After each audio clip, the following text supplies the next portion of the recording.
Hello everyone, welcome to Okul India के सबसे affordable learning platform में आप सभी लोगों का एक बार फिर से बहुत बहुत स्वागत है। 29 जनवरी 2025 वेडनेसडे यानी बुधवार का दिन और इंडियन एक्सप्रेस न्यूज़ एनालिसिस की आईना सीरीज लेकर मैं शांतनु सनवाल एक बार फिर से आपके सामने हाजिर हूँ। तो चलिए शुरू करते हैं। तो आज के न्यूज़पेपर पर चलें उससे पहले मैं आप लोगों से एज़ यूजुअल फिर से एक बार रिक्वेस्ट करना चाहता हूँ कि आप में से जो भी लोग इन सेशंस को देख रहे हैं और फॉलो कर रहे हैं और कुछ भी आप लोग अगर नया सीखते हैं, कुछ हेल्प आपको होती है, तो प्लीज़ आगे आएँ, कुछ ना कुछ कंट्रीब्यूट करने की कोशिश ज़रूर करें सो दैट कि थोड़ा सा फाइनेंशियल हेल्प हमारी भी होगी और इसका जो लॉन्ग टर्म बेनिफिट है, जो लॉन्ग टर्म फ़ायदा है वो आप लोगों को ही मिलेगा कि ये सेशंस इसी तरीके से यूट्यूब पर लंबे समय तक चल सकेंगे। लेकिन उसके लिए आपके साथ और आपके कंट्रीब्यूशन की हमें बहुत ज़रूरत है, तो प्लीज़ कुछ ना कुछ कंट्रीब्यूट करने की कोशिश ज़रूर करें और मैं उम्मीद करता हूँ कि आप मेरी इस रिक्वेस्ट को इग्नोर नहीं करेंगे। चलिए अब हम लोग आज के न्यूज़पेपर पर चलते हैं और आज के जो इंपॉर्टेंट आर्टिकल्स हैं वो देखते हैं। तो ये आज का न्यूज़पेपर है। आज के न्यूज़पेपर में सबसे पहले जो ऊपर यहाँ पर न्यूज़ है उसमें जो असर की रिपोर्ट होती है, ठीक है ना, जो एक एनजीओ है दैट इज़ प्रथम, वो हर साल एक रिपोर्ट निकालता है that is annual status of education report. तो 2024 की रिपोर्ट यहाँ पर रिलीज़ की गई है और उसमें ये कहा गया है कि sharp gains in reading and math learning levels in schools across states since Covid slump, कि कोविड के दौरान जो बच्चों की रीडिंग और मैथ सीखने की जो स्किल्स थी, जो लेवल था, उसमें जो कमी आई थी वो अब वापस से अच्छे स्तर पर आ गई है, ऐसा यहाँ पर बताया गया है। और दूसरी बात यह है कि गवर्नमेंट स्कूल्स में स्थिति ज़्यादा बेटर है, ठीक है, ऐसा यहाँ पर बताया जा रहा है। इसको लेकर एडिटोरियल, ये एक्सप्लेन पेज पर एक आर्टिकल है, वहाँ पर मैं कवर करूँगा।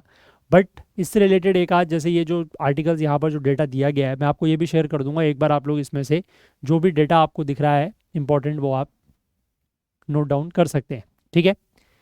चलिए, बाकी यहाँ पर नेशनल गेम्स की शुरुआत हो गई है और इस बार नेशनल गेम्स जो है वो 38वें राष्ट्रीय खेल और ये हो रहे हैं इस बार उत्तराखंड में। ये ध्यान रखिएगा, यूपीएससी में तो नहीं बट किसी और एग्ज़ाम्स में इस तरीके के सवाल पूछ लिए जाते हैं कि किस राज्य में जो है वो इस बार के 38वें राष्ट्रीय खेल या 38 नेशनल गेम हुए हैं, ठीक है।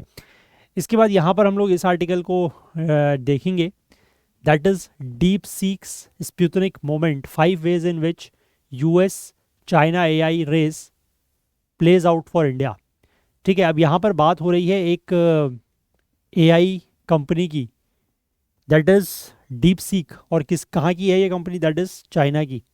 इसकी वजह से जो बड़ी बड़ी बिग टेक्स हैं वो थोड़ा सा हिल गई हैं, ठीक है। अभी उसके पीछे क्या कारण है वो मैं आपको आगे बताऊंगा। एक्सप्लेन पेज पर भी हालांकि एक आर्टिकल है बट उस पर हम लोग नहीं जाएंगे, that is not that much relevant. But इस कंपनी ने जो अपने एआई मॉडल्स रिलीज़ किए हैं, मैं आपको अगर थोड़ा सा जस्ट बताऊं, चलो मैं इसको जब डिस्कस करूंगा तब वहाँ पर बताऊंगा, ठीक है, फिलहाल रुक जाओ। तो यहाँ पर इसको हम डिस्कस करेंगे 2 पेजेस में। इसके बाद एडिटोरियल वाले पेज पर मैं आपको ये आर्टिकल जो है शेयर करूँगा जो असर की रिपोर्ट से रिलेटेड है, ठीक है। एक ये वाला है रिकवरी एंड मोर, एक ये वाला है और एक ये वाला है, ठीक है। ये दोनों आर्टिकल्स मैं आप लोगों के साथ शेयर करूँगा, इसको आप लोग एक बार ज़रूर पढ़िएगा, ठीक है। बाकी यहाँ पर और तो कुछ खास है नहीं। देन हम लोग सीधे एक्सप्लेन पेज पर आएंगे। एक्सप्लेन पेज पर डीप सीक को लेकर एक आर्टिकल दिया गया है but that is not that much important. अगर आप चाहें तो I can even share this one with you, मैं ये भी शेयर कर सकता हूँ, ठीक है। इसमें बेसिकली वही बात की गई है कि कैसे इस कंपनी की वजह से, चलो अभी आगे बात करेंगे, वेट, ठीक है। एक आर्टिकल हम लोग ये बात करेंगे कि ग्रीनलैंड के जो क्रिस्टल ब्लू लेक्स हैं इनका कलर चेंज क्यों हो रहा है, why they are turning brown, ठीक है। एक ये है, एक है कि क्राइम इन्वेस्टिगेशन में फिंगरप्रिंट की मैचिंग कैसे होती है, इस बारे में बात करेंगे। क्योंकि अभी जो ये मामला हुआ है आपका सैफ अली खान वाला, है ना, तो उसको लेकर ये चर्चा में है। और यहाँ पर जो असर की रिपोर्ट है 2024, इसमें यही बताया गया है कि एनरोलमेंट बढ़ रहा है और अर्ली चाइल्डहुड एजुकेशन के लिए व्हाट्स अहेड, ठीक है, आगे क्या, उस बारे में हम लोग बात करेंगे, ठीक है। तो ये बेसिकली आज के हमारे 3 4 आर्टिकल्स हैं जो डिस्कस हमें करने हैं। लेकिन असर की रिपोर्ट को लेकर जो आर्टिकल्स आए हुए हैं that I will share with you, आप उनको एक बार पढ़िएगा और वहाँ से जो भी इंपॉर्टेंट डेटा है दैट यू कैन फेच, ठीक है। चलो, और ये वाला भी मैं शेयर कर दूंगा अगर आप चाहोगे तो पढ़ना, एज सच इसमें कुछ बहुत खास बात नहीं है but just you can go through it, ठीक है। थोड़ा थोड़ा बीच बीच में क्या है ना कि इस तरीके के आर्टिकल्स अगर आप जस्ट पढ़ते रहते हैं तो आपकी थोड़ा सा जो कॉम्प्रिहेंशन स्किल्स है वो भी बेटर होती है ना। चलिए, तो एक एक करके इन आर्टिकल्स को देखते हैं। तो सबसे पहले बात हो रही है DeepSeek Sputnik moment, 5 ways in which US China AI race plays out for India. तो यहाँ पर ये जो कंपनी है दैट इज़ डीप सीक, इसने जैसे ही अपने एआई मॉडल्स को लॉन्च किया तो उससे जो बड़ी बड़ी कंपनीज़ हैं, ठीक है, खासकर अगर हम अमेरिका की बात करें तो जैसे चैट जीपीटी आया था, है ना, या फिर जो मेटा है, मेटा यानी कि जो फेसबुक की पेरेंट कंपनी है, फेसबुक व्हाट्सएप की, उसका जो आया था दैट इज़ लामा। तो उनके जो एआई मॉडल्स हैं उनको ट्रेन करने के लिए, मैंने आपको बताया है ना कि एआई मॉडल्स कैसे काम करते हैं। First of all you have to train AI model. आपको काफ़ी सारे डेटा सेट्स का यूज़ करके एआई मॉडल को ट्रेन करना होता है। उसके बाद एआई मॉडल जो है वो, कोई भी एआई मॉडल काम करता है कि आप उससे कोई भी क्वेरी पूछते हैं वो उसका जवाब देता है, but that is based on आप कह सकते हैं रिगरस या एग्जॉस्टिव ट्रेनिंग उसकी पहले की जाती है उस मॉडल की। तो उस ट्रेनिंग के लिए you require a lot of computing capacity, ठीक है, जिसके लिए आपको जीपीयूज़ की ज़रूरत पड़ती है, that is graphic processing units की ज़रूरत पड़ती है ना। तो यहाँ पर ये जो कंपनी है, मतलब जो जनरली आपके जैसे जो एआई मॉडल्स होते हैं लाइक चैट जीपीटी आप कह लीजिए या मेटा का लामा कह लीजिए, उन सब में क्या होता है कि ट्रेनिंग के दौरान बहुत हाई कंप्यूट कैपेसिटी की ज़रूरत पड़ती है।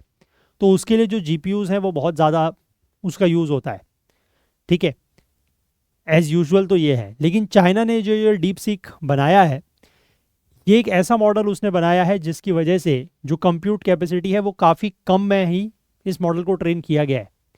तो इसकी वजह से हुआ क्या है कि जैसे एनवीडिया जैसी कंपनी है जो आपके आप कह सकते हैं सिंपल भाषा में चिप्स या जो जीपीयूज़ बनाती है, अब ऑब्वियस सी बात है उन कंपनीज़ को तो झटका लगेगा, क्योंकि अगर ऐसा कोई मॉडल तैयार हो गया जिसमें कम कंप्यूट कैपेसिटी में काम चल रहा है, ट्रेनिंग हो रही है मॉडल की, तो ऑब्वियस सी बात है कि चिप्स की ज़रूरत कम हो जाएगी, है ना। तो इसी वजह से जो ये कंपनी है जैसे एनवीडिया वगैरह, इनके शेयर्स अचानक से बहुत ज़्यादा गिर गए। तो वो इशू वहाँ पर एक्सप्लेन पेज पर वो वाला इशू समझाया गया है। आई होप आप बात समझे क्या हो रहा है, ठीक है। और आपको ये भी याद होगा या ये भी हम लोगों ने डिस्कस किया है कि अमेरिका ने, मतलब America was concerned about this from the past, वो पहले से भी इस बात को लेकर चिंतित था, कंसर्न था।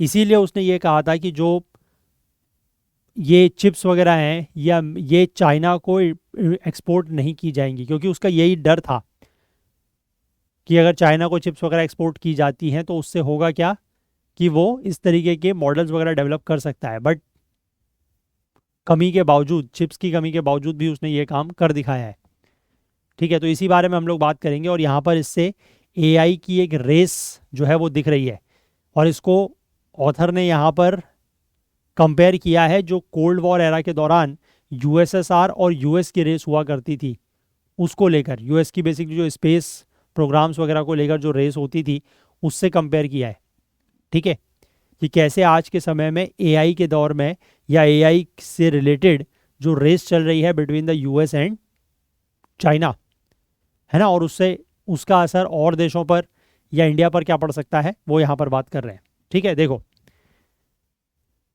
अब ये तो आपको पता ही है कि प्रधानमंत्री नरेंद्र मोदी जो हैं वो पेरिस जाने वाले हैं, है ना। क्यों जाने वाले हैं? क्योंकि वहाँ पर एक एआई समिट होने वाली है और उसको को चेयर करने के लिए वो वहाँ पर जाने वाले हैं। अगले महीने ये होने वाली है। फ्रांस के राष्ट्रपति इमैनुअल मैक्रोन इसको कन्वीन कर रहे हैं, और वहाँ से फिर प्रधानमंत्री जो है वो वॉशिंगटन यानी कि अमेरिका भी जा सकते हैं, है ना। अगर प्रेसिडेंट डोनाल्ड ट्रंप से मिलने का प्लान होता है तो वहाँ पर भी वो जा सकते हैं। तो the Indian establishment has to get it sum right in assessing the implications of the AI race between the US and the China, shaken up by the release of the Chinese AI assistant DeepSeek R1 over the weekend, ठीक है। तो अगर ये सब चीज़ें होती हैं तो इंडियन इस्टेब्लिशमेंट को क्या करना होगा कि जो AI रेस चल रही है between the US and the China, उसके इम्प्लीकेशंस को सही तरीके से उसका आकलन करना होगा, उसको एसेस करना होगा। और ये AI रेस बेसिकली, ये जो चाइना ने एआई असिस्टेंट अपना निकाला है that is deep seek R1, उसकी वजह से ये थोड़ा सा चीज़ें और ज़्यादा शेक हो गई हैं। क्योंकि मैंने आपको बताया ना क्यों, है ना। अब 5 चीज़ें हैं यहाँ पर जो ऑथर हाईलाइट कर रहे हैं।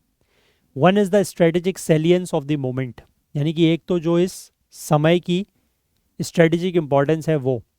Historical comparisons are odious but in terms of the sheer shock it produced DeepSeek reminders, मतलब हालांकि ये कह रहे हैं कि पुरानी चीज़ों से कंपेयर करना ठीक तो नहीं है, बट जिस तरीके का शॉक डीप सीक ने दिया है वो उसी तरीके का शॉक है जैसा सोवियत यूनियन ने स्पुतनिक लॉन्च किया था, दुनिया का पहला आर्टिफिशियल सेटेलाइट अक्टूबर 1957 में। तो उस तरीके का शॉक जैसा दुनिया को मिला था, उसी तरीके का शॉक अभी भी यहाँ पर बताया गया है जो ये डीप सीक रिलीज हुआ है उसकी वजह से। The stunning demonstration of Soviet Russia's capabilities in frontier technology set off the panic within the smug American establishment that was so confident of its dominance in science and technology, है ना। तो मतलब उस समय से कंपैरिजन इसलिए किया गया है क्योंकि जैसे सोवियत यूनियन ने 1957 में जब स्पुतनिक लॉन्च किया तो उसने ये दिखाया कि वो फ्रंटियर टेक्नोलॉजीज में भी काफ़ी आगे बढ़ रहा है ना।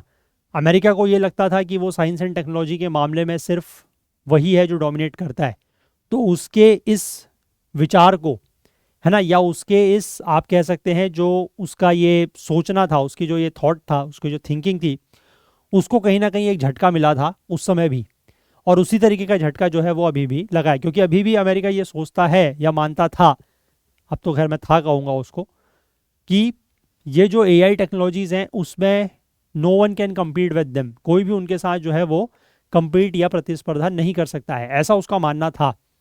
लेकिन अब चाइना उसको यहाँ पर भी चैलेंज दे रहा है। It also spurred Washington into a massive space programme, मतलब इसकी वजह से ये जो सोवियत वाला केस है, इसकी वजह से वॉशिंगटन यानी कि अमेरिका खुद के अपने स्पेस प्रोग्राम में लग जाता है ना, including the landing of the first human on moon, वही जो 1969 का इवेंट था अपोलो 11 वाला, नील आर्मस्ट्रॉन्ग एडवे और ये वाला, है ना।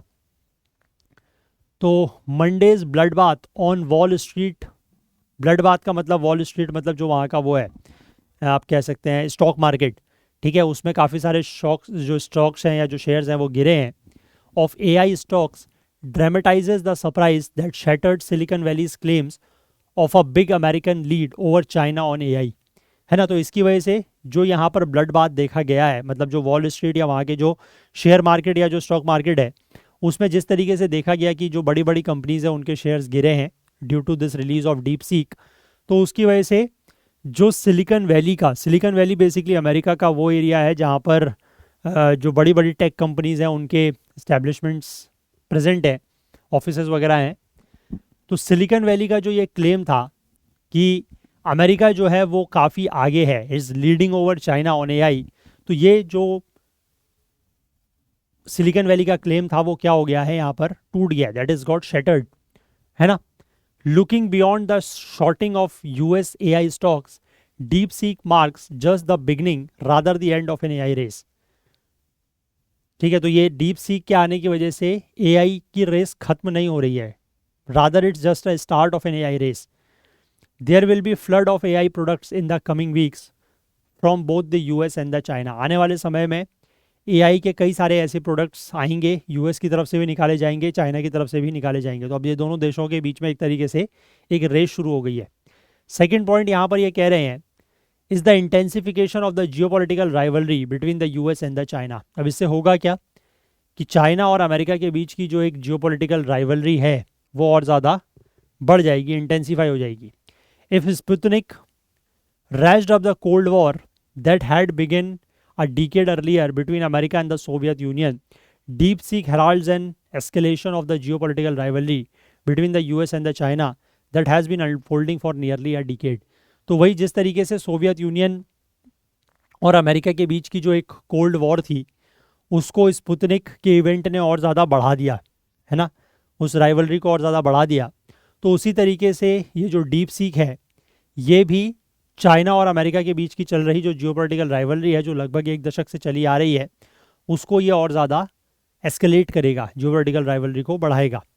Much like the Sputnik in 1950s, deep seek brings a new technological frontier into the great power competition. तो स्पुतनिक की तरह ही डीप सीक जो है वो एक नया जियोपॉलिटिकल फ्रंटियर लेके आता है in the great power competition में. But the Sputnik moment did not tell us how the tech race would play out in the subsequent decades. हालांकि स्पुतनिक का जो मोमेंट था उससे हमें ये नहीं पता लगा कि किस तरीके से जो टेक में रेस है, यानी कि टेक्नोलॉजी में जो रेस है, वो आने वाले दशकों में रहेगी. Moscow offered vigorous competition to Washington during the cold war but could not sustain its technological parity after the collapse of the Soviet Union. यानी कि कोल्ड वॉर के दौरान तो सोवियत यूनियन ने अमेरिका को काफ़ी ज़्यादा कंपटीशन दिया था, लेकिन जब सोवियत यूनियन कोलैप्स हुआ उसके बाद फिर वो टेक्नोलॉजिकली उतना साउंड नहीं रह पाया. लेकिन चाइना जो है वो एक अलग तरीके की पावर है. ठीक है, चाइना की जीडीपी बहुत ज़्यादा है और फ्रंटियर टेक्नोलॉजीज़ में वो काफ़ी ज़्यादा इन्वेस्ट भी करता है. तो yet there is no telling how its rivalry with America will unfold in the coming years. ठीक है, तो ये बताने की ज़रूरत नहीं है कि किस तरीके से अमेरिका के साथ उसकी जो राइवलरी है वो आने वाले समय में आगे बढ़ेगी. For now, though it is reasonable to assume that the US and China are way ahead of other major powers and poised to make the AI race a bipolar one. तो अभी के लिए ये ज़रूर दिख रहा है कि यूएस और चाइना जो है वो बाकी देशों से काफ़ी आगे हैं इस मामले में, एआई के मामले में, और इससे जो ये एआई रेस है वो एक बाइपोलर बन जाती है only between America and China. इसमें कोई ऐसा और तीसरा बड़ा प्लेयर नहीं है. तीसरा पॉइंट इन्होंने बताया है कि DeepSeek is a reminder that money buys many things but it is not everything. ठीक है, डीप सीक ये बताता है कि पैसा जो है वो कई सारी चीज़ें खरीद सकता है, लेकिन पैसा सब कुछ नहीं है. सर्टेनली नॉट द लव और द कैपेसिटी फॉर इनोवेशन. ठीक है, सब कुछ नहीं खरीद सकता पैसा, खासकर से प्यार और जो इनोवेशन की आपकी कैपेसिटी है उसको नहीं खरीद सकता. If the US is seen as pouring billions of dollars into building more computing power and better AI models, DeepSeek has shown it is possible to do more with less. ठीक है, America ने अपनी computing power को बढ़ाने के लिए, better AI models लाने के लिए बिलियंस ऑफ डॉलर्स खर्च किए हैं. लेकिन चाइना ने ये चीज़ दिखा दिया, या चाइना के ये जो डीप सीक मॉडल है इसने ये दिखा दिया कि it is possible to do more with less. आप कम पैसों में भी, कम चीज़ों का इन्वेस्टमेंट करके भी ज़्यादा अचीव जो है वो कर सकते हैं. अब इससे एक होप, एक उम्मीद पैदा होती है भारत और बाकी जो पावर्स हैं लाइक फ्रांस, उनके लिए, कि वो भी मतलब कम पैसों में ये चीज़ें अचीव कर सकते हैं. The gap between the US and China is much less than that between the two of them and the rest. ठीक है, जितना गैप इन दोनों देशों का बाकी देशों के कंपैरिजन में है वो बहुत ज़्यादा है, क्योंकि बाकी देश काफ़ी पीछे हैं इस मामले में, लेकिन इन दोनों के देशों के बीच में अब बहुत ज़्यादा गैप नहीं है. While the middle powers can't keep pace with the US and China, they could do enough to stay in the AI game. तो जो बाकी पावर्स हैं वो हालांकि इतना तो नहीं कर सकते कि वो यूएस और चाइना के साथ compete कर पाएँ, लेकिन हाँ वो इतना कर सकते हैं कि वो इस एआई के गेम में बने रह सकें. Both India and France they talk about sovereign AI. ठीक है, भारत और इंडिया दोनों ही सॉवरन एआई की बात करते हैं. They will need strategies that will emphasis both cooperation with the US and independent development of AI. ठीक है, इनको ऐसी स्ट्रेटजीज़ की ज़रूरत, they will need strategies that will emphasize both cooperation with the US and independent development of AI. तो इनको ऐसी strategies बनाने की ज़रूरत है जिससे इनको इस बात के ऊपर एम्फोसिस हो, इस बात के ऊपर जोर दिया जाए, किसके ऊपर, कि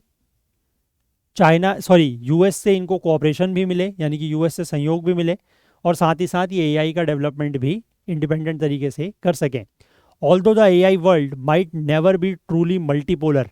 जो एआई वर्ल्ड है वो कभी भी मल्टीपोलर नहीं हो पाएगा, क्योंकि अभी भी जैसे बाइपोलर ही दिख रहा है हमें, है ना. यूएस और चाइना ही इसमें बहुत बड़े प्लेयर्स हैं, बाकी देशों की इतनी कैपेसिटी नहीं लग रही है कि वो इनके साथ compete कर पाएँ. तो although the AI world might never be truly multipolar, कभी भी ये जो एआई वर्ल्ड है वो मल्टीपोलर नहीं हो पाएगा, बट देयर वुड बी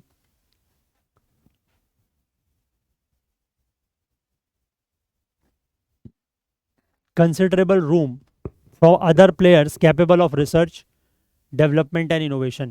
लेकिन बाकी प्लेयर्स के लिए इतनी जगह ज़रूर है कि वो रिसर्च, डेवलपमेंट और इनोवेशन कर सकते हैं.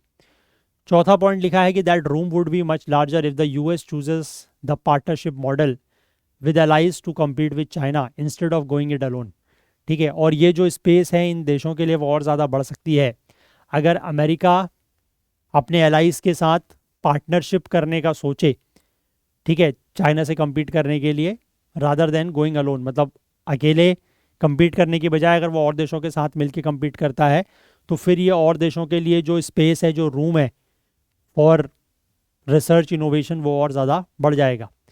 Biden administration was open to partnership with India, ठीक है, बाइडेन का जो पार्टनरशिप था वो इंडिया के साथ, मतलब बाइडेन का जो एडमिनिस्ट्रेशन था वो इंडिया के साथ पार्टनरशिप करने के लिए it was ready, but confirm concerns about leakage of technology from India to Russia had put a dampener on the kind of access the US is willing to offer India on AI chips.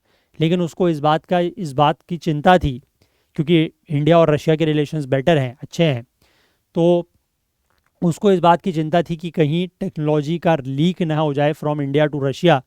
इसकी वजह से जो US India को AI chips offer करना चाह रहा था वो थोड़ा सा वो नहीं हो पाया।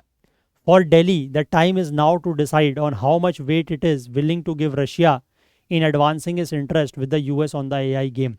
तो अब भारत के लिए ये समय है कि उसको ये सोचना होगा कि वो रशिया के कितने क्लोज हो, क्योंकि अगर ज़्यादा रशिया के क्लोज होगा तो then America will not help him, ठीक है। तो अगर उसको अमेरिका की ज़्यादा हेल्प चाहिए तो उसको रशिया से एक हद तक, मतलब एक हद तक रिलेशंस ठीक है, बट बहुत ज़्यादा आपको नज़दीकियाँ नहीं रखनी पड़ेंगी, so that America can help you in this game.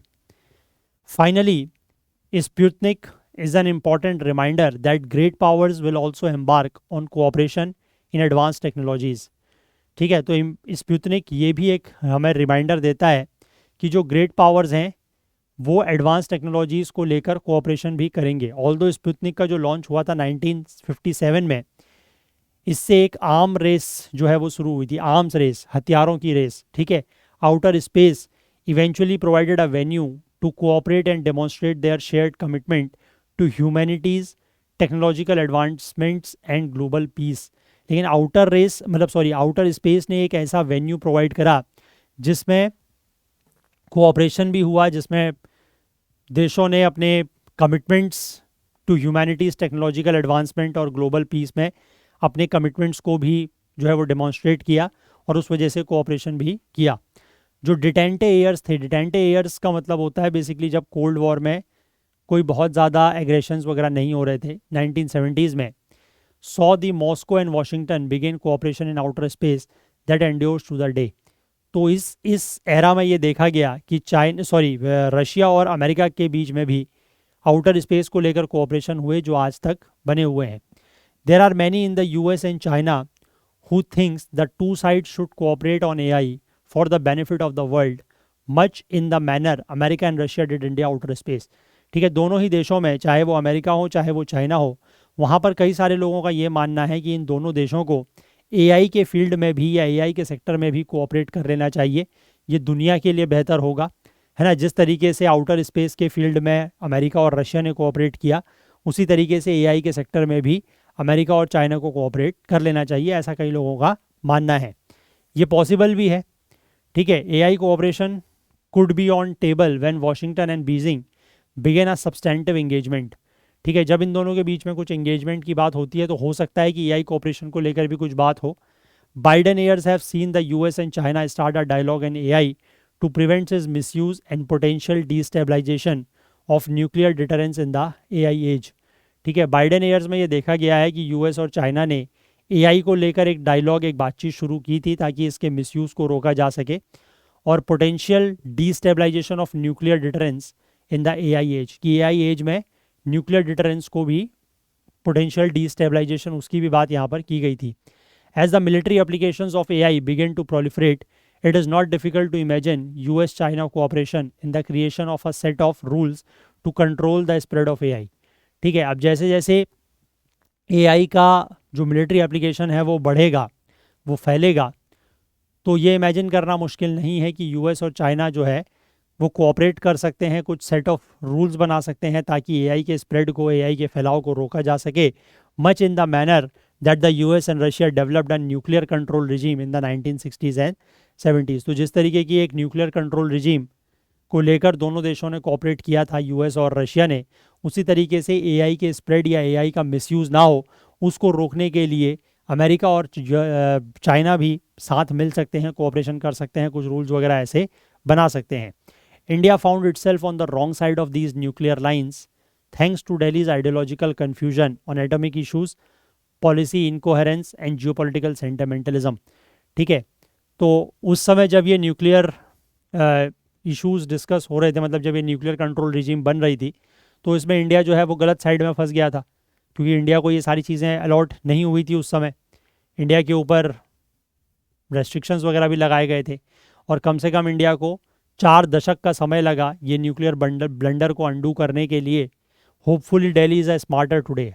उम्मीद कर रहे हैं ऑथर कि दिल्ली या इंडिया आज की डेट में थोड़ा सा स्मार्ट होगा and define it's strategic interest in the AI domain clearly.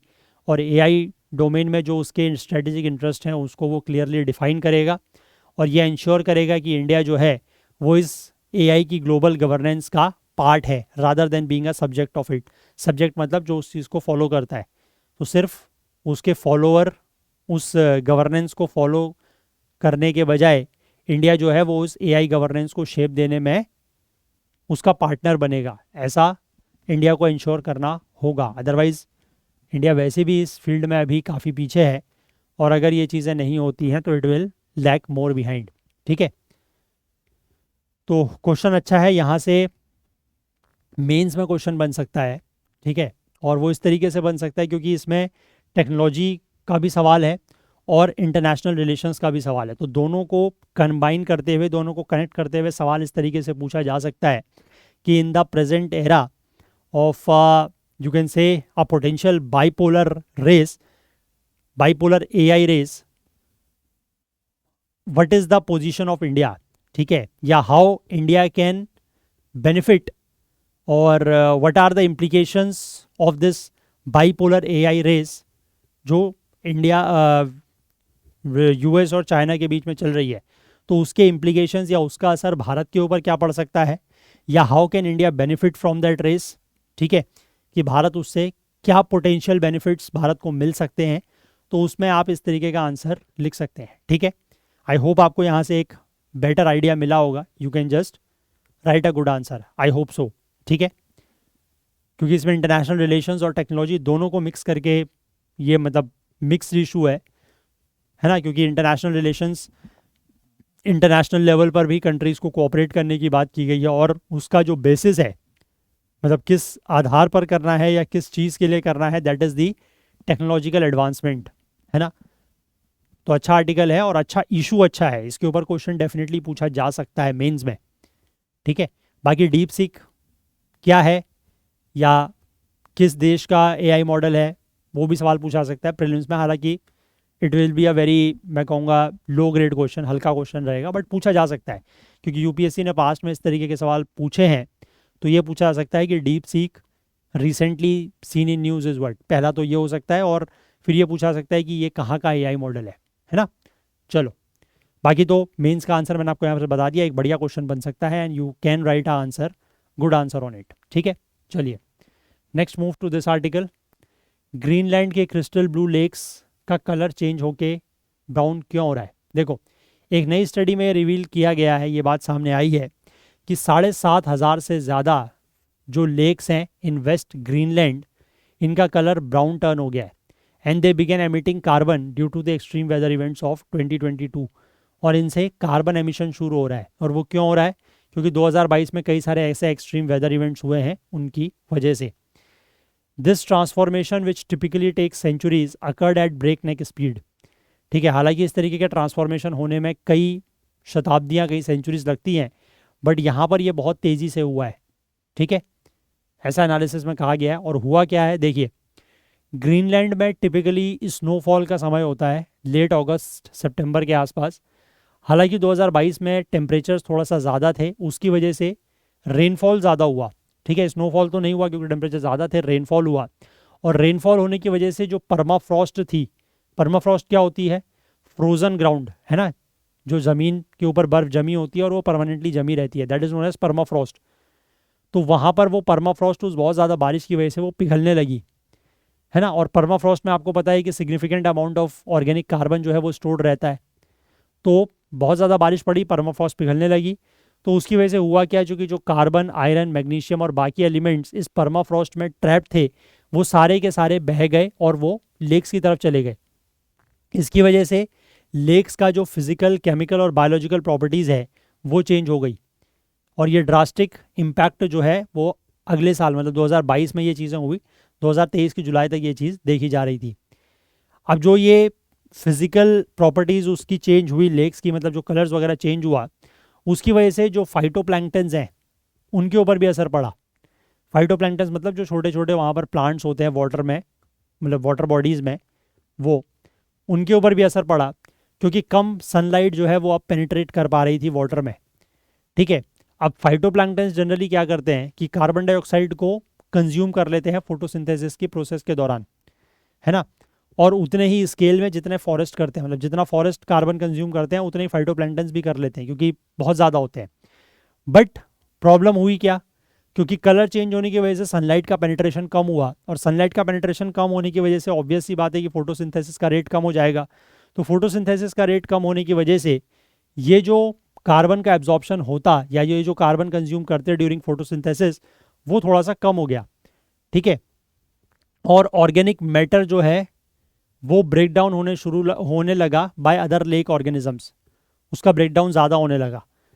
तो उसकी वजह से जो लेक्स हैं वो कार्बन सिंक हुआ करते थे, पहले कार्बन को एब्जॉर्ब करते थे, लेकिन अब वो कार्बन डाइऑक्साइड के सोर्स बन गए। वहाँ से कार्बन डाइऑक्साइड एमिट होने लगा और उनका एमिशन जो है वो 350% तक, यानी कि 3.5 टाइम जो है वो बढ़ गया। अब ये चीज़ क्यों सिग्निफिकेंट है, ये फाइंडिंग यहाँ पर फॉलो करती है एक और रिसेंट स्टडी को, जिसमें ये कहा गया था कि amount of carbon absorb by land has temporarily collapsed. ठीक है, कि लैंड के द्वारा जो कार्बन एब्जॉर्ब किया जाता है वो चीज़ भी कोलैप्स हो गई है। उसमें ये कंक्लूड किया गया था कि forests, plant and soil as a net category absorbed 0.23 to 0.65 tons of gigatons of carbon in 2023, the lowest since 2003। ठीक है, कि लैंड की भी, यानी कि जो फॉरेस्ट, प्लांट्स और सॉइल हैं, उनकी भी जो कार्बन एब्जॉर्ब करने की कैपेसिटी है वो काफ़ी कम हो चुकी है। ठीक है, तो ये रिपोर्ट पहले आई थी, फिर अभी ये कि दूसरी आई है, मतलब जो स्टडी है वो नोटेबली अर्थ का जो ओशियन, फॉरेस्ट, सॉइल और बाकी नेचुरल कार्बन सिंक्स हैं वो half of the human emissions को एब्जॉर्ब कर लेते हैं। अब ये कार्बन सिंक्स जो है, या तो कार्बन को इन्होंने एब्जॉर्ब करना बंद कर दिया है, और या फिर ये उल्टा कार्बन सोर्स बन गए हैं। तो इसकी वजह से जो एटमॉस्फेरिक कार्बन है वो एक्सपेक्टेड है कि बहुत ज़्यादा तेज़ी से बढ़ेगी। अभी आपको याद होगा कुछ समय पहले हमने यही चीज़ आर्कटिक को लेकर भी बात की थी, इफ़ यू रिमेंबर, याद है, हमने आर्कटिक को लेकर भी बात की थी कि वहाँ पर भी जो कार्बन एब्जॉर्प्शन है वो काफ़ी कम हो रहा है अब, है ना। तो ये प्रॉब्लम्स है, कार्बन एब्जॉर्प्शन कहीं कहीं पर ये हो रहा है कि कम हो गया है, और कहीं पर ये हो गया है कि कार्बन एब्जॉर्प्शन रिवर्स होके वो अब कार्बन एमिट करना शुरू कर दिया उन्होंने। ये चीज़ यहाँ पर भी देखने को मिल रही है ग्रीनलैंड के लेक्स में। तो ऑलरेडी प्लेनेट में जो है वो unprecedented amount of heat trapping green house gases atmosphere में रिलीज हो ही रही है ना, बर्निंग फॉसिल फ्यूल जलने की वजह से। और उल्टा जो ये कार्बन सिंक्स हैं, अगर ये भी कार्बन सोर्स बनने लग गए, या यहाँ से भी कार्बन एमिशन होने लग गया, तो फिर आप समझिए कि कार्बन एब्जॉर्ब करेगा कौन। और उसकी वजह से तो फिर मतलब इस तरीके की स्थिति अगर पैदा हो गई, तो आप ये समझिए कि एटमॉस्फेयर में कार्बन का परसेंटेज कितना ज़्यादा बढ़ जाएगा। और कार्बन का परसेंटेज बढ़ने का मतलब समझ रहे हैं, ग्लोबल वार्मिंग, टेम्परेचर राइज, समस्या ही समस्या, है ना, प्रॉब्लम्स ही प्रॉब्लम्स होंगी आने वाले समय में। ये चीज़ देखने को मिल रही है। इट इज़ वेरी, मैं कह रहा हूँ कि क्रूशियल स्टेज है, जब हमें ये चीज़ों को समझना होगा कि that we have to decrease the greenhouse gases emissions. वही एकमात्र तरीका है, और अगर ग्रीन हाउस गैसेज एमिशंस को कम नहीं किया जाता है तो फिर प्रॉब्लम्स ही प्रॉब्लम्स। ठीक है, लेकिन जो अब क्या बोलें, सबसे बड़ा देश अमेरिका, वो कह रहा है ड्रिल बेबी ड्रिल है, और उसकी वजह से एमिशंस बढ़ेंगे। अगले 4 साल में बताया था ना मैंने, 4 billion tonne of carbon dioxide emissions बढ़ सकता है।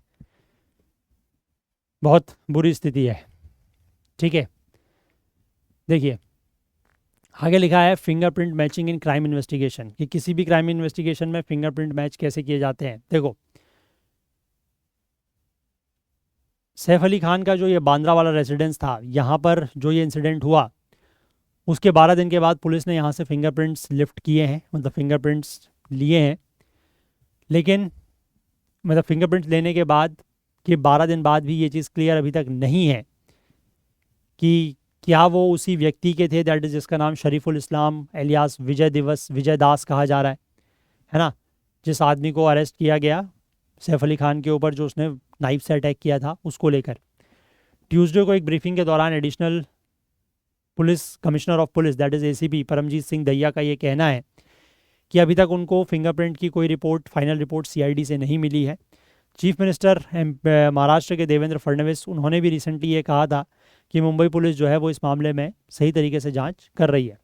अब फिंगरप्रिंट एनालिसिस की अगर हम बात करें तो लॉ इन्फोर्समेंट एजेंसी जो है वो फिंगरप्रिंट को दो सिचुएशन में यूज़ करती है, दो स्थितियों में यूज़ करती है। पहला, once an arrest is made the prints of the accused are check against the database of a prints to establish if they have a prior record of crime. ठीक है, पुलिस के पास सभी के फिंगरप्रिंट्स का record होता है, database होता है, जितने भी अपराधी हैं उनका। तो एक बार किसी अगर एक्यूज्ड को, किसी आरोपी को अगर पकड़ा जाता है तो उसके फिंगरप्रिंट्स को मैच किया जाता है जो पुलिस के पास डेटाबेस होता है उससे, ये पता लगाने के लिए कि क्या इसने पहले भी कोई अपराध किया, पहले भी कोई क्राइम किया है या नहीं किया है। ठीक है, पुलिस जो है वो क्राइम सीन से, यानी कि जहाँ पर क्राइम हुआ है वहाँ से भी फिंगरप्रिंट्स लिफ्ट कर सकती है और डेटाबेस के अगेंस्ट चेक कर सकती है। ठीक है, मतलब अगर आरोपी नहीं पकड़ा गया तो वहाँ से भी वो फिंगरप्रिंट्स लेके चेक कर सकते हैं कि क्या ये हमारे डेटाबेस में है या नहीं है, तो उससे पता लग सकता है कि अपराधी कौन है। Under the criminal procedure identification act 2022, जो पहले आइडेंटिफिकेशन ऑफ प्रिजनर्स एक्ट हुआ करता था 1920 का, इसके according fingerprints of a person arrested for offences that carry a punishment of more than 1 year in jail can be stored. Police जो है वो किसके फिंगरप्रिंट्स स्टोर कर सकती है? ऐसे व्यक्ति के जिनको अरेस्ट किया गया है ऐसे अपराधों के लिए जिनमें 1 साल से ज़्यादा का पनिशमेंट होता है, 1 साल से ज़्यादा की सज़ा होती है। ऐसे अपराध के लिए जिन व्यक्तियों को पकड़ा गया है उनके फिंगरप्रिंट्स को पुलिस स्टोर कर सकती है। या फिर जो सो कॉल्ड चांस प्रिंट्स होते हैं, चांस प्रिंट्स बेसिकली जो क्राइम सीन से लिफ्ट किए जाते हैं, उनको भी यूज़ किया जा सकता है as an evidence to establish the presence of an accused on the scene. ठीक है, कि वो एक्यूज्ड या आरोपी जो है वो वहाँ पर था। जैसे किसी को पकड़ा गया तो उसके फिंगरप्रिंट्स लिए, फिर जो क्राइम सीन है वहाँ से फिंगरप्रिंट्स लिए, तो उन दोनों को मैच करा के भी ये कहा जा सकता है कि एक्यूज्ड जो है वो वहाँ पर उस सीन में प्रेजेंट था। तो अभी बेसिकली यही काम यहाँ पर किया जा रहा है। ठीक है, lifting and matching prints, Maharashtra में फिंगरप्रिंट्स लिफ्ट करने का जो काम है वो या तो सीआईडी, जो स्टेट सीआईडी है उसके एक्सपर्ट्स करते हैं, है ना, या फिर उनके जो ट्रेंड ऑफिसर्स हैं वो। तो प्रिंट्स जो है वो कहाँ कहाँ से लिए जाते हैं? ग्लास से लिए जाते हैं, मेटल प्लास्टिक सरफेसेस से लिए जाते हैं। यूजुअली ओनली प्रॉपर प्रिंट्स जिसमें top third of a finger, यानी कि फिंगर का एटलीस्ट ऊपर का 1/3 एरिया जो है वो दिख रहा हो, जिसमें होल्स एंड आर्चेस जो यूनिक पैटर्न बनाते हैं हर इंडिविजुअल में, उनको कंसिडर किया जाता है। ठीक है, आप अपनी फिंगर भी देखिएगा, आपके हर फिंगर में जो सर्किल से या जिस तरीके का एक पैटर्न बना होता है that is a unique pattern. ठीक है, वो सबके हाथ में, सबके इंडिविजुअल्स के लिए अलग अलग होता है। दैट इज़ वाई फिंगरप्रिंट जो है वो एक आइडेंटिफिकेशन मार्क है, क्योंकि हर इंडिविजुअल का अलग होता है। जैसे आइरिस मार्क होता है, आंखों में जो आइरिस होती है ना, उसका भी जो मार्क है that is also an identification mark. तो आप खुद से याद कीजिए कि जब आपने अपना आधार कार्ड बनवाया था, आई होप सभी के पास होगा, आधार कार्ड जब आपने अपने बनवाया था तो आधार कार्ड में सिर्फ नाम और ये चीज़ों के अलावा आपका फिंगरप्रिंट भी स्कैन किया गया था और आपकी आइरिस को भी स्कैन किया गया था। याद करिए, जब आपने आधार के लिए एनरोलमेंट करवाया था तो उन्होंने कहा होगा कि एक कैमरा होगा उसमें देखिए, है ना, उसमें आपकी आइरिस का प्रिंट भी लिया गया और फिंगरप्रिंट भी स्कैन किया गया, because these are unique identification marks. ये हर इंडिविजुअल के लिए अलग अलग होते हैं। तो वही चीज़ यहाँ पर भी की गई है, मतलब कही गई है कि जो प्रॉपर प्रिंट्स होते हैं जिसमें फिंगर का टॉप थर्ड, मतलब एटलीस्ट 1/3 आपका फिंगर का टॉप पार्ट वो प्रिंट हो, मतलब उस प्रिंट में वो चीज़ अवेलेबल हो, और साथ ही साथ जो आपके फिंगर में ये जो होल्स और आर्चेस होते हैं, मतलब जिस तरीके का पैटर्न बना होता है which is unique for every individual, उनको कंसिडर किया जाता है। अब जो ये लिफ्टेड प्रिंट्स हैं, यानी कि जो प्रिंट्स क्राइम सीन से लिए जा रहे हैं, इनको प्रिंट्स ऑफ द एक्यूज्ड, मतलब आरोपी का जो प्रिंट है उससे मैच किया जाता है either digitally or by fingerprint expert at the CID. या तो डिजिटली मैच करते हैं या फिर सीआईडी के जो फिंगरप्रिंट एक्सपर्ट हैं वो इसको मैच कराते हैं। ठीक है, आपने वो वो सीरियल देखा होगा ना, एक सीआईडी करके एक सीरियल आता था, वो शायद अभी फिर से आने लगा है ना, उसमें वो यही काम करते थे कि यहाँ से फिंगरप्रिंट्स लिए, उसको मिला। फॉरेंसिक में जो उसमें एक डॉक्टर भी हुआ करते थे, है ना, वो बड़ा फेमस शो हुआ करता था, वो फिर से आने लगा है अभी, है ना, कुछ तो गड़बड़ है दया, कुछ तो गड़बड़ है वाला वो जो सीरियल था, है ना, याद होगा आपको, देखा भी होगा आप लोगों ने। इसके बाद अगला है under the Henry classification system of sorting fingerprints based on their physiological characteristics which is developed by English police officer sir Edward Henry, a match of 10 points is considered a positive match. तो basically उन्होंने एक system बनाया हुआ है, ये Henry classification system कहते हैं इसको, फिंगरप्रिंट्स को सॉर्ट करने के लिए उनके फिजियोलॉजिकल कैरेक्टरिस्टिक्स के आधार पर, जिसको एक English police officer sir Edward Henry ने डेवलप किया था। इसमें 10 पॉइंट्स की मैचिंग की जाती है और उसको पॉजिटिव मैच माना जाता है। ठीक है, जो स्मज्ड फिंगरप्रिंट सैंपल्स हैं वो अनकंक्लूसिव रिजल्ट देते हैं। स्मज्ड का मतलब होता है कि जिसमें जो पैटर्न्स वगैरह हैं वो प्रॉपरली विजिबल नहीं हो रहे हैं। ठीक है, फिर इसके बाद लिखा गया है कि one print is enough, multiple individuals including the victim could leave prints at the scene of a crime. Also, it is not necessary that an accused leave proper prints of all their fingers. Obvious सी बात है, दो चीज़ें हो सकती हैं कि जो crime scene है वहाँ पर ज़रूरी तो नहीं है कि जितने भी फिंगरप्रिंट्स हों वो सारे के सारे एक्यूज्ड के ही हों, है ना, ज़रूरी तो नहीं है, विक्टिम के भी हो सकते हैं, मतलब जो पीड़ित है उसके भी हो सकते हैं। और दूसरी चीज़ ये भी नहीं है, ये भी ज़रूरी नहीं है कि जो एक्यूज्ड है उसने अपने सारे जो फिंगर्स हैं, ऑल फिंगर्स, उनके फिंगरप्रिंट्स छोड़े हों वहाँ पर। तो police require a match of just one finger on either hand of an accused to establish their presence at the crime scene. तो इसलिए पुलिस को ज़रूरत ये होती है कि सिर्फ वो किसी भी हाथ की 10 उंगलियाँ हैं, किसी भी हाथ की 10 उंगलियों में से किसी भी एक उंगली का भी अगर प्रिंट मैच कर जाता है, ठीक है, एक्यूज्ड के साथ, तो उससे वो ये कंफर्म कर सकते हैं कि एक्यूज्ड जो है वो क्राइम सीन में अवेलेबल या प्रेजेंट था। Prints of all 10 fingers of arrested accused are sent to the CID to check if any one of them matches with those lifted from the scene. तो basically जिस आरोपी को पकड़ा गया उसके 10 के 10 उंगलियों के फिंगरप्रिंट लेके सीआईडी को भेज दिए जाते हैं, ताकि वो ये चेक कर सके कि जो उन्होंने क्राइम सीन से फिंगरप्रिंट्स लिफ्ट किए हैं, क्या इन 10 उंगलियों में से कोई भी एक उंगली का निशान उनमें से किसी भी एक प्रिंट के साथ मैच कर रहा है या नहीं कर रहा है। ठीक है, Mumbai police have said that they are still waiting for the final report of the CID on the prints they have lifted from the crime scene. तो मुंबई पुलिस का यही कहना है कि अभी सीआईडी की तरफ से उनको कोई फाइनल रिपोर्ट इस बारे में नहीं मिली है, and they have not confirmed how many prints they have send to the CID. उन्होंने ये बात कन्फर्म हालांकि नहीं की है कि सीआईडी को उन्होंने कितने प्रिंट्स भेजे हैं। एक ऑफिशियल का ये कहना है कि अंडर द भारतीय नागरिक सुरक्षा संहिता, यानी कि जो सीआरपीसी का रिप्लेसमेंट है, उसमें investigators are required to make a video recording of the entire panchnama process. मतलब ये जो पूरा का पूरा प्रोसेस है इसकी वीडियो रिकॉर्डिंग करनी ज़रूरी है, along with time stamps so as to maintain the transparency. ठीक है, टाइम स्टैम्प्स के साथ साथ कि मतलब किस समय क्या क्या चीज़ें रिकॉर्ड की जा रही हैं, वो सब की वीडियो रिकॉर्डिंग करनी ज़रूरी है ताकि ट्रांसपेरेंसी या पारदर्शिता जो है वो बनी रहे। ठीक है, क्लियर हो गई बात। चलिए इसके बाद आगे बात करते हैं नेक्स्ट आर्टिकल, असर की रिपोर्ट की बात करेंगे। Enrolment up, what's ahead for early childhood education. देखो 2005 से एक एनजीओ है जिसका नाम है एनजीओ प्रथम, वो हर साल एक रिपोर्ट निकालता है, that is annual status of education report. Overall भी निकालता है, एक रूरल की रिपोर्ट भी निकालता है, ताकि मेजर किया जा सके basic reading and arithmetic level among school children. ठीक है, कि स्कूल चिल्ड्रंस में बेसिक रीडिंग और अर्थमेटिक का उनका कैसा लेवल है और स्कूल्स में अटेंडेंस कैसी है, बाकी इंडिकेटर्स, इन सब के बेसिस पर वो एक रिपोर्ट निकालता है। The data have revealed broad trends in learning over the years.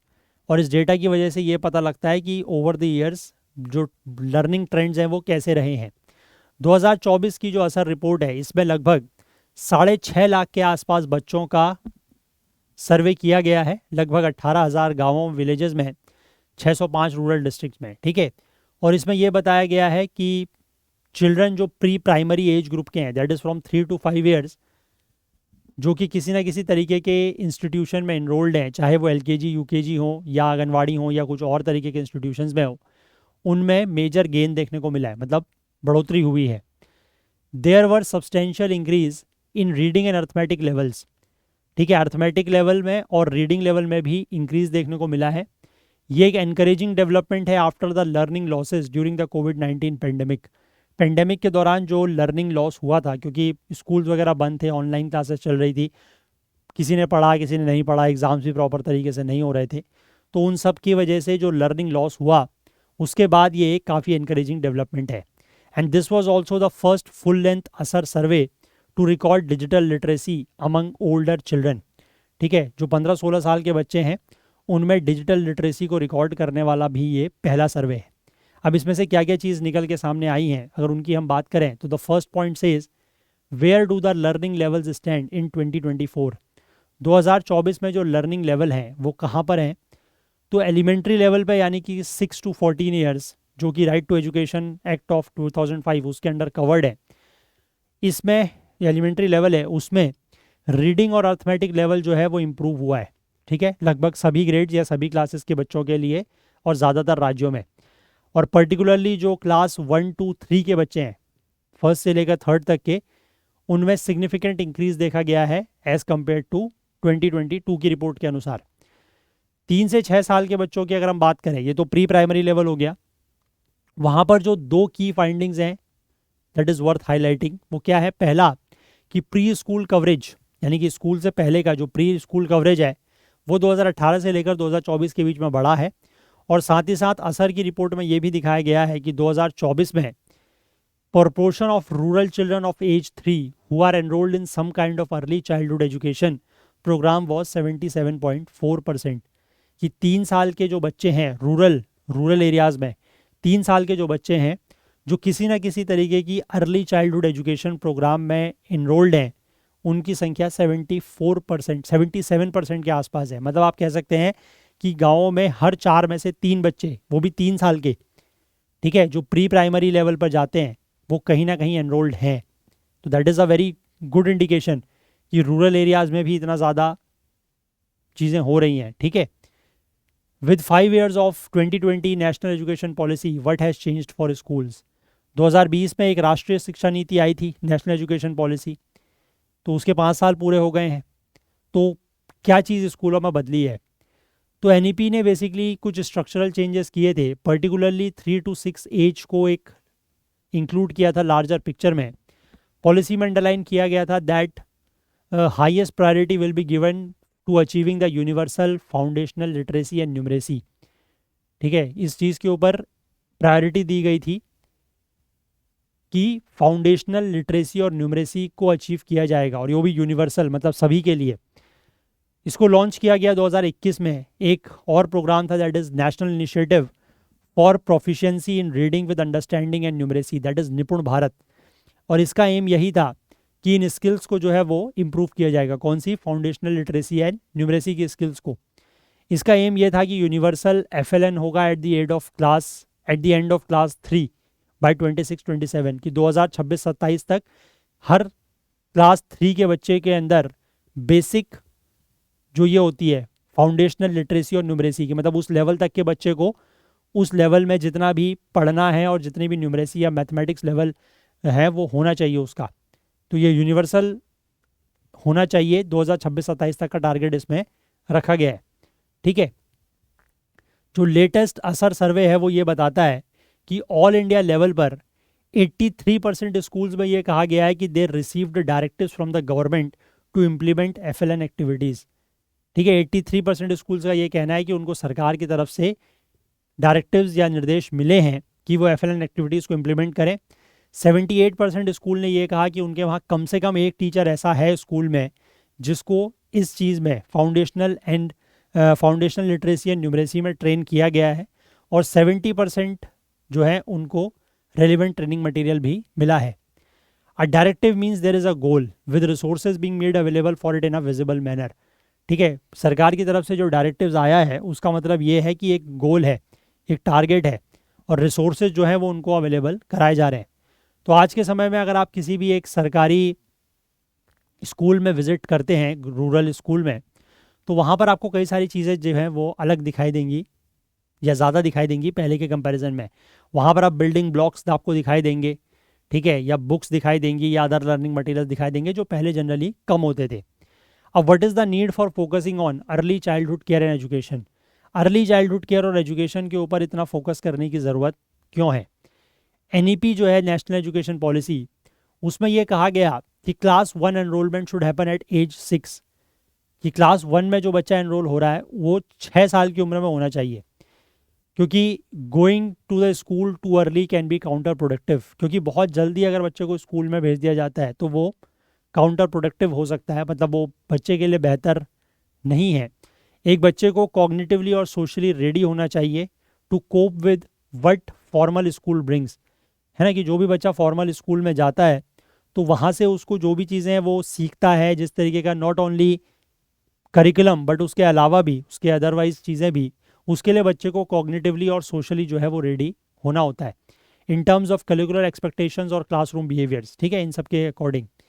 तो with a focus on ECCE, ECCE क्या है? Early childhood care and education, ठीक है, early childhood care and education.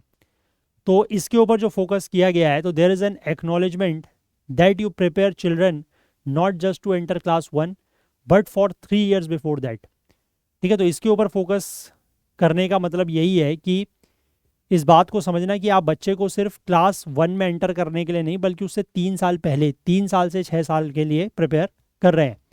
If you get a child and her family ready for school, you also get the school ready for the children and eventually have the early childhood structure come into place, ठीक है। यानी कि अगर आप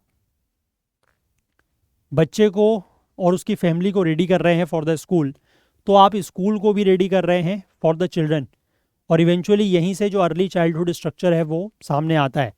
अ large share of that age group goes to anganwadis, वो जो 3 से 6 years वाली बात मैं कर रहा हूँ, उसमें ज़्यादातर बच्चे जो हैं वो आंगनवाड़ीज़ में जाते हैं, ठीक है। उसमें से more than 1/3 of the children जो हैं वो 3 से 5 साल के बीच में हैं। Though early childhood education has not received priority at times, quite a few states are now doing specialised training with anganwadi workers. हालांकि चाइल्डहुड एजुकेशन के ऊपर पहले बहुत ज़्यादा प्रायोरिटी नहीं दी जाती थी, लेकिन अभी भी कुछ राज्य ऐसे हैं, क्वाइट अ फ्यू स्टेट्स, है ना, जो स्पेशलाइज्ड ट्रेनिंग कर रहे हैं आंगनवाड़ी वर्कर्स के साथ। Anganwadis have a lot of work at hand, ठीक है, वहाँ पर इम्यूनाइजेशन, न्यूट्रिशन, इन सब का भी जो है वो काम रहता है। But rather than looking at these as a competing claims, you could also look at this as a package, ठीक है। तो आंगनवाड़ीज़ में ये सारी चीज़ें हो रही हैं, तो इसको आप एक कंपीटिंग क्लेम्स की तरह देखने के बजाय एक पैकेज के रूप में देख सकते हैं। प्रथम का जो एक्सपीरियंस रहा है वो ये कहता है कि anganwadis provide not just tangible benefits but also more direct connection for parents, ठीक है। बेनिफिट्स तो मिल ही रहे हैं, बट उसके साथ साथ पेरेंट्स के साथ कनेक्शन भी यहाँ पर बेटर होता है। किसी भी पेरेंट और आंगनवाड़ी वर्कर के बीच में जो डिस्टेंस है वो उतना ज़्यादा नहीं होता जितना पेरेंट्स का स्कूल टीचर्स के साथ हो सकता है। And also if certain states have very high anganwadi enrolment, strengthening the childhood component could be a good option. और अगर किसी भी राज्य में, अगर कई सारे राज्यों में जो है वो आंगनवाड़ी में एनरोलमेंट ज़्यादा होता है, तो इससे अर्ली चाइल्डहुड कंपोनेंट जो है वो स्ट्रेंथन किया जा सकता है अच्छे तरीके से। However it also depends on each state, her state के ऊपर डिपेंड करता है। जैसे हिमाचल और पंजाब की बात की गई है, there has been a shift towards pre primary classes in schools में भी वहाँ पर प्री प्राइमरी क्लासेज अब होती हैं। राजस्थान में 5-year-olds enrolling in both anganwadis and private LKG UKG classes, उसमें भी इंक्रीज़ देखने को मिला है। अब what did the survey find about older children, जो 15-16 साल के बच्चे हैं उनके बारे में ये सर्वे क्या कह रहा है? तो रीसेंट ट्रेंड्स के अकॉर्डिंग ही, या रीसेंट ट्रेंड्स के साथ चलते हुए ही, जो चिल्ड्रन है इस एज ग्रुप के not enrolled in school has gone down, ठीक है, कि इस एज ग्रुप के बच्चे जो स्कूल में एनरोल नहीं हैं उनकी संख्या कम हो गई है, 7% के आसपास आ गई है। इस साल का सर्वे ये दिखाता है कि in terms of digital access के मामले में 90% of the rural adolescents have access to smartphone. आज के समय में 90% ऐसे रूरल एडोलेसेंट्स हैं जिनके पास स्मार्टफोन की एक्सेस है। और children were also evaluated on their ability to do task such as searching for information online और सेटिंग एन अलार्म, ठीक है। बच्चों का एवेल्यूशन इस आधार पर भी किया गया कि उनको, अगर उनके पास स्मार्टफोन है तो क्या वो उसमें कुछ इन्फॉर्मेशन सर्च कर सकते हैं या अलार्म वगैरह लगा सकते हैं, उस चीज़ों के आधार पर भी उनको एवेल्युएट किया गया है। और इन दोनों ही एक्सेसिबिलिटी और स्किल्स के अकॉर्डिंग ये बताया गया है कि कुछ जेंडर गैप्स ज़रूर हैं। जैसे कि 80% of the boys 14 to 16 years of age ये इन्फॉर्मेशन ब्राउज कर सकते हैं, मतलब कोई भी इन्फॉर्मेशन अगर सर्च करनी है तो ये कर सकते हैं 80%। जबकि गर्ल्स की अगर मैं बात करूँ तो ये अराउंड 78.6% के आसपास है, मतलब 1.5% की कमी यहाँ पर है। कुछ सदर्न स्टेट्स में गर्ल्स जो है वो बॉयज़ को या तो आउट परफॉर्म करती है, यानी कि गर्ल्स से बेहतर उनका बॉयज़ से बेहतर परफॉर्मेंस है गर्ल्स का, और या फिर वो सेम लेवल पर है। अब इस ईसीसी के लिए अगर आउटलुक की हम बात करें, मतलब फ्यूचर क्या प्लानिंग होनी चाहिए, तो any planning for achieving quality ECC, that is early childhood care and education, must start with a thorough and grounded understanding of current realities. ठीक है, पहले करंट रियलिटीज़ जो हैं उनकी एक बेहतर अंडरस्टैंडिंग होनी चाहिए, तभी क्वालिटी ईसीसी को अचीव करने के लिए प्लान बनाया जा सकता है। असर और जो सरकार का unified district information system for education है, दैट इज़ यूडाइज, ये प्रोवाइड करता है some data for this age group, but more comprehensive and continuous data collection efforts are needed. कुछ डेटा तो मिलता है इस एज ग्रुप का, मतलब जो अर्ली चाइल्डहुड केयर है उसके लिए, लेकिन और ज़्यादा कॉम्प्रिहेंसिव और कंटिन्यूस डेटा कलेक्शन एफर्ट्स की ज़रूरत है। दूसरा, बजट कंसिडरेशन भी क्रूशियल पार्ट है इसमें। एनईपी 2020 का एक की रिकमेंडेशन था टू रिक्रूट वर्कर्स और teachers specially trend in the curriculum and pedagogy of ECCE, कि ऐसे वर्कर्स और टीचर्स को स्पेशली रिक्रूट किया जाए जो इसके करिकुलम और पेडागोजी का मतलब होता है टीचिंग मेथडोलॉजी, उसमें ट्रेंड हो स्पेशली।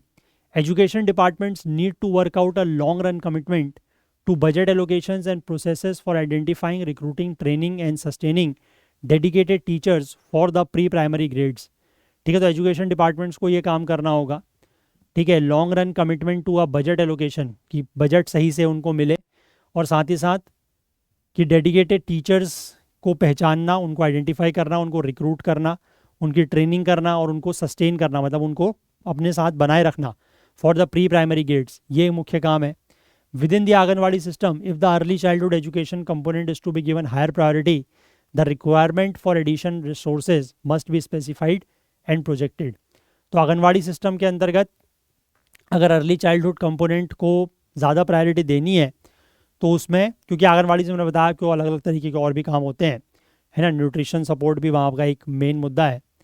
तो अगर इसको हायर प्रायोरिटी देनी है, ठीक है, अर्ली चाइल्डहुड एजुकेशन को, तो इसके लिए जो एडिशनल रिसोर्सेज की ज़रूरत है उनको स्पेसिफाई करना और उनको प्रोजेक्ट करना कि क्या क्या हमें रिसोर्सेज की ज़रूरत पड़ेगी, वो सब रिसोर्सेज उनको मिलने चाहिए, और मतलब उसका आइडिया लगना चाहिए कि क्या क्या रिसोर्सेज स्पेसिफाई किए जाएँ, and then those resources be provided to them, so that कि आंगनवाड़ीज़ में जो ये हायर एजुकेशन अर्ली एजुकेशन वाला कंपोनेंट है इसके ऊपर ज़्यादा फोकस किया जा सके। ठीक है, चलिए, तो आरजीएस के इस आर्टिकल के जो ऑथर हैं वो सीईओ हैं प्रथम एनजीओ के, दैट इज़ रुक्मिणी बनर्जी, तो वही ये बात यहाँ पर कह रही हैं। ठीक है, बाकी मैंने आपको बताया इससे रिलेटेड जो मतलब कुछ डेटा पॉइंट्स दिए गए हैं लाइक इन द एडिटोरियल और जो फ्रंट पेज के आर्टिकल में, वो मैं आपके साथ शेयर कर दूंगा, उसको आप एक बार पढ़ लीजिएगा। ठीक है, चलिए, तो आज का सेशन फिर हम लोग इतना ही रखते हैं, और जाने से पहले मैं आपको एक बार ये बता दूं कि अगर आप इस साल का प्रीलिम्स दे रहे हैं तो आप इस तरीके की टेस्ट सीरीज़ में ज़रूर एनरोल करें। General studies current affairs CSAT आपको यहाँ पर मिल रहा है, then general studies current affairs 699 में मिल रहा है, only general studies 449, only current affairs 299 and CSAT के 10 फुल लेंथ टेस्ट एट 249। तो इनमें से जिसमें भी आप चाहें एनरोल कर सकते हैं। सारे के सारे टेस्ट सीरीज़ हमारी ऐप और वेबसाइट में लिस्टेड हैं, और अगर आपको ऐप कोई डाउट होता है तो यहाँ पर जो नंबर है 9150449990, इस नंबर के थ्रू आप व्हाट्सएप पर कांटेक्ट हमसे कर सकते हैं। बाकी हमारी सीसेट का जो बैच चल रहा है इसमें अगर आप ज्वाइन होना चाहते हैं तो ओनली एट 999 में ज्वाइन कर सकते हैं। This is not a live classes, दो रिकॉर्डेड क्लासेस का एक बैच है जिसमें हम आपको वीकली कंटेंट प्रोवाइड करते हैं, and based on that content आपका एक लाइव डाउट सेशन लिया जाता है वीकली, सो दैट कि आपको जो भी डाउट्स वगैरह हैं, जो भी क्वेरीज हैं, वो क्लियर की जा सकें। ठीक है, तो नीचे डिस्क्रिप्शन में लिंक है, चाहें तो वहाँ से एनरोल कर सकते हैं, और यहाँ पर जो नंबर दिया गया है दैट इज़ 9150449990, इस पर भी आप कांटेक्ट कर सकते हैं। ठीक है, चलिए, तो आप हमारे ऐप को ज़रूर डाउनलोड करें प्ले स्टोर से। अगर प्ले स्टोर में आपको ऐप नहीं मिलता है तो यहाँ पर जो व्हाट्सएप नंबर है इस पर कॉन्टैक्ट कर सकते हैं, यहाँ से हम आपको लिंक दे देंगे। और ऐप डाउनलोड करने का बेनिफिट ये है कि आप वीडियोस को डाउनलोड करके ऑफलाइन भी देख सकते हैं। और जाते जाते मैं आपसे एक बार फिर से ये रिक्वेस्ट करना चाहूँगा कि अगर आपको इन सेशंस से कुछ हेल्प मिल रही है, कुछ नया आप लोग सीख रहे हैं, तो प्लीज़ कुछ ना कुछ कंट्रीब्यूट करने की कोशिश ज़रूर करें, सो दैट कि थोड़ा सा बेनिफिट, ज़्यादा तो खैर आप ही का रहेगा कि सेशंस लंबे समय तक यूट्यूब पर मिल पाएंगे आपको, और थोड़ा सा फाइनेंशियल हेल्प हमारी भी होगी। तो इफ़ यू विश कि चीज़ें आगे चले लंबे समय तक, प्लीज़ कुछ ना कुछ कंट्रीब्यूट ज़रूर करें। चलिए, तो अगर आपको आज का सेशन पसंद आया हो तो लाइक ज़रूर करें, ज़्यादा से ज़्यादा शेयर करें। आपके जो भी डाउट्स हैं, जो भी क्वेरीज हैं, वो आप कमेंट कर सकते हैं। चैनल को आपने सब्सक्राइब नहीं किया है तो वो भी ज़रूर करें, और बेल आइकन प्रेस करना ना भूलें ताकि वीडियोस की नोटिफिकेशन आपको ऑन टाइम मिल सके। और अपना प्यार, अपना सहयोग हमारे साथ बनाए रखें। हाईलाइटेड आर्टिकल्स आपको करंट अफेयर्स ओकुल्ट टेलीग्राम चैनल पर मिल जाएंगे, जिसका लिंक नीचे डिस्क्रिप्शन में दिया गया है, या फिर आप इसको करंट अफेयर्स ओकुल्ट सर्च करके भी ज्वाइन कर सकते हैं, या इस QR कोड को स्कैन करके भी ज्वाइन कर सकते हैं। चलिए, तो आज के लिए इतना ही रखते हैं, बाकी कल को फिर से मिलेंगे इंडियन एक्सप्रेस न्यूज़ एनालिसिस की आईना सीरीज़ के साथ। तब तक के लिए अपना बहुत बहुत ध्यान रखें। Please do take care of yourself. Thank you, have a nice day, bye bye.